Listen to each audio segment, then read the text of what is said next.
Hello guys, कैसे हो। तो कल हमने पढ़ा था एंशिएंट इंडिया के बारे में और आज हम एंशिएंट इंडिया में हमारा फर्स्ट चैप्टर जो है उसको स्टार्ट करने वाले हैं, which is stone age. Stone age जो था एंशिएंट इंडिया का सबसे पहला जो आई थी, जो एज आई थी हमारे पास, वो थी स्टोन एज। तो स्टोन एज का हमें पता कैसे चला? ये पता चला है हमारे पुरातत्व विभाग ASI, archaeological survey of India. Archaeological survey of India जो हमारे देश का पुरातत्व विभाग है वो 1861 में एस्टेब्लिश हुआ और ये मिनिस्ट्री ऑफ कल्चर के अंडर आता है। तो आर्कियोलॉजिकल सर्वे ऑफ इंडिया ने स्टोन एज का पता कैसे लगाया? इसका पता लगाया उन्होंने रेडियो कार्बन डेटिंग के द्वारा। रेडियो कार्बन डेटिंग जो है वो एक प्रोसेस है जिसमें कि कार्बन कंटेंट, जो भी जीवाश्म होते हैं या पेड़ पौधे होते हैं, उनमें जो सब में कार्बन पाया जाता है, तो कार्बन कंटेंट के द्वारा जो है हम पता कर लेते हैं कि उनकी एज कितनी थी, वो कितने वर्ष पुराने थे। तो इसमें हम काफी पुरानी एज जो है वो उसको फाइंड आउट कर सकते हैं।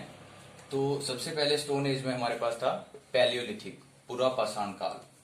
पुरा पाषाण काल और उसके बाद मेसोलिथिक एंड नियोलिथिक। तो हम स्टार्ट कर रहे हैं पैलियोलिथिक से पुरा पाषाण काल में। पुरा पाषाण काल में जो थे आदमी की उत्पत्ति स्टार्ट हुई, आदमी आना स्टार्ट हुए। तो उसके बाद जो थे सबसे पहले उन्होंने, वो लोग कहाँ पे बसे?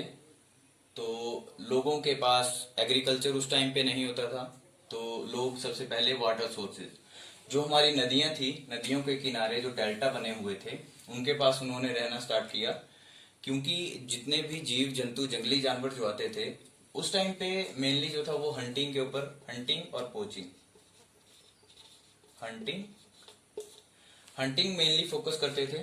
और इस टाइम पे जो कबीले होते थे, कबीलों का जो कबीले पूरे इकट्ठे हुआ करते थे, हंटिंग करते थे। तो कोई पर्सनली हंटिंग नहीं करता था, जो भी हंट किया जाता था वो सबके सब में बंटता था। पूरा जो हमारा कबीला होता था उसमें बांटा जाता था।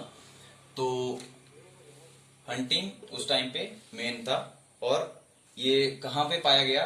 पैलियोलिथिक के अवशेष जो मिले हैं वो सोन वैली, जो सोन नदी है हमारी पाकिस्तान में, अभी पाकिस्तान पंजाब में, और पोतवार प्लेटू जो कि पठार है पाकिस्तान में, वहां पे हमें इसके अवशेष मिले हैं। और इसके अवशेष मिले हैं हमें शिवालिक हिल्स नॉर्थ इंडिया में।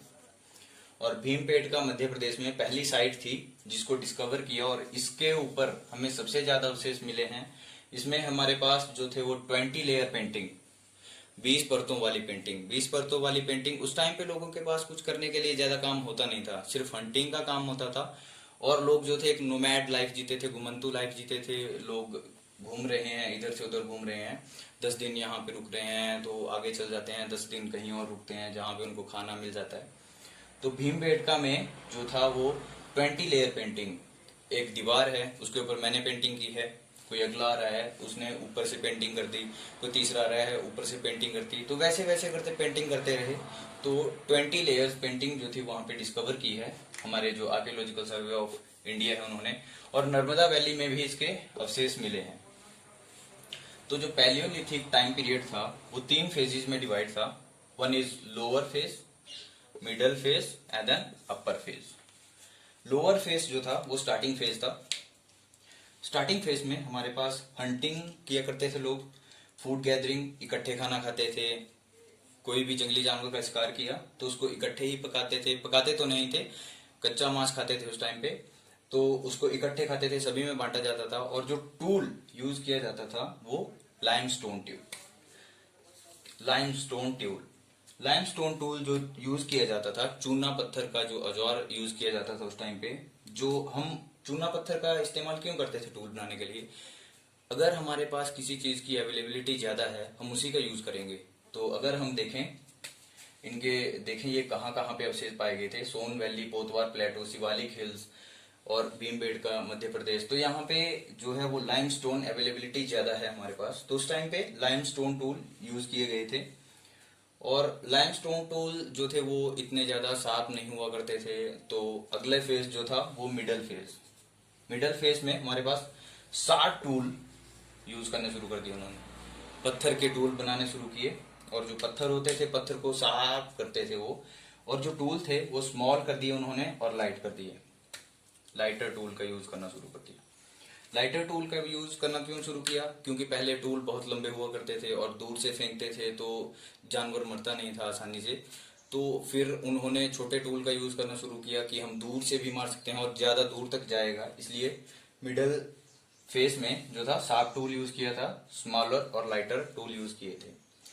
और जो अपर फेस था इसमें जो हड्डियों के टूल नीडल्स, हड्डियों से नीडल्स बनाना शुरू किया। नीडल्स का यूज किया जाता था फिशिंग में।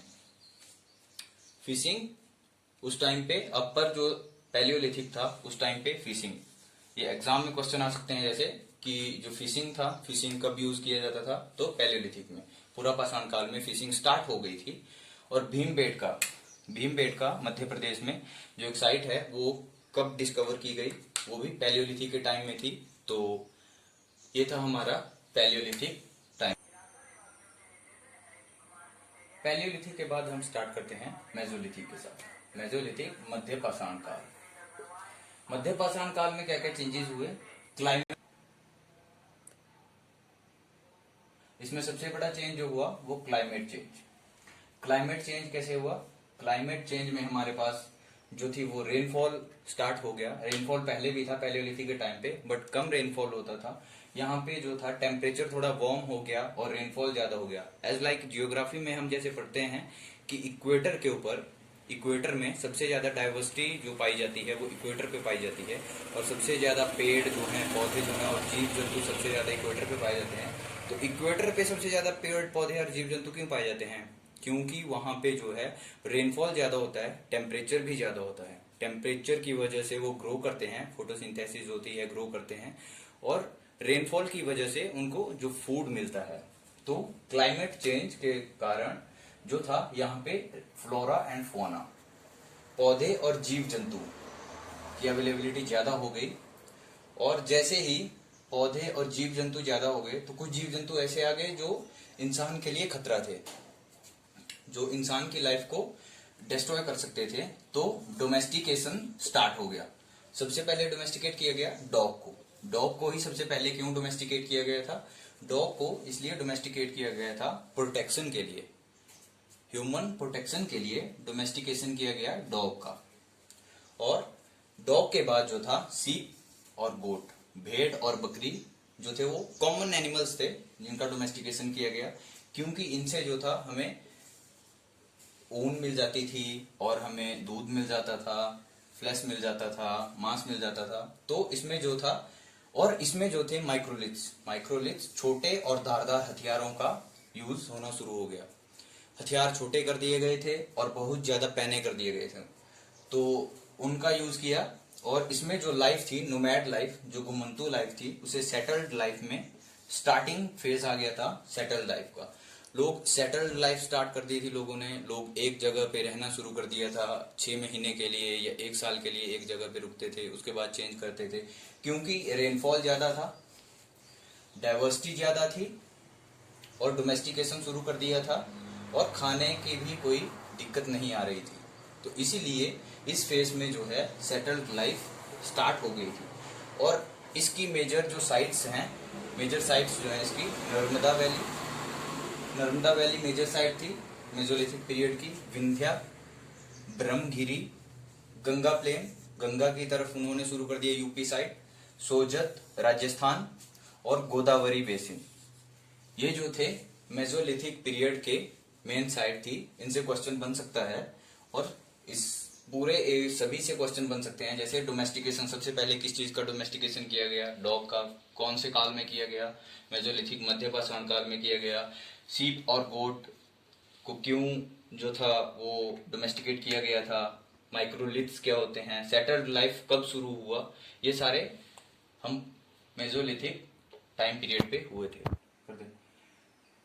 मेसोलिथिक के बाद हमारे पास आता है नियोलिथिक, नवपाषाण काल। नवपाषाण काल में क्या क्या चेंजेस आए? एग्रीकल्चर स्टार्ट हो गया। जो नोमैड लाइफ थी वो एक सेटल्ड लाइफ में कहीं ना कहीं चेंज हो रही थी मेसोलिथिक टाइम पीरियड में। But in the time of Neolithic में वो काफी हद तक 50 to 70% नोमैड लाइफ जो थी वो सेटल्ड लाइफ में चेंज हो गई। तो जब सेटल्ड लाइफ में लोग आना शुरू हुए तो उन्होंने एग्रीकल्चर स्टार्ट कर दिया। एग्रीकल्चर स्टार्ट किया उगाते थे। तो पहिए का आविष्कार नवपाषाण काल में, नियोलिथिक टाइम पीरियड में व्हील डिस्कवर्ड। पहिए का आविष्कार सबसे ज्यादा जो एक बहुत बड़ी डिस्कवरी थी उस टाइम पे, वो था पहिए का आविष्कार। पॉटरी शुरू किया लोगों ने, मिट्टी के बर्तन बनाने स्टार्ट कर दिए, क्योंकि जब लोग एक सेटल लाइफ जीते हैं तो उनके पास काफी सारा टाइम होता है, काफी सारा टाइम जो खाली टाइम होता है उसमें उन्होंने पॉटरी स्टार्ट करी, पेंटिंग स्टार्ट करी, केव पेंटिंग, गुफाएं होती थी, मेनली गुफाओं में रहना शुरू किया था, तो केव पेंटिंग स्टार्ट की उन्होंने। केव पेंटिंग स्टार्ट की। उस टाइम पे एग्रीकल्चर में जो उगाते थे वो मेनली उगाते थे वीट, गेहूं, रगी और हॉर्स ग्राम, काला चना जिसे हम बोलते हैं, ये चीजें उगाई जाती थी। मक्की यहाँ पे नहीं उगाई जाती थी और राइस भी नहीं उगाया जाता था उस टाइम। तो इसकी इम्पोर्टेंट और मेजर जो साइट थी हमारे पास, जो मिली हैं हमें साइट्स जो हैं, वो हैं बुर्जहोम, कश्मीर। हमने मेजोलिथिक और पैलियोलिथिक में पढ़ा, शिवालिक हिल्स में लोग लाइफ अपनी बिता रहे थे, तो कश्मीर की तरफ चले गए थे, बुर्जहोम कश्मीर। मेहरगढ़ जो एक साइट है आज की डेट में, वो जो पंजाब में है, जो पाकिस्तान पंजाब है उसमें है। बिहार, यूपी से बिहार की तरफ सेटल हो रहे थे। आंध्र प्रदेश, पयमपल्ली जो साइट है वो आंध्र प्रदेश में है। त्रिपुरा और असम में भी इसके हमारे पास अवशेष मिले हैं नियोलिथिक टाइम पीरियड के। तो ये थी हमारी आज की क्लास, जिसमें स्टोन एज के बारे में हमने पढ़ा और 3 फेजेस, पैलियोलिथिक, मेसोलिथिक और नियोलिथिक। और हमें बताएं कि आपको कैसा लगा। Thank you.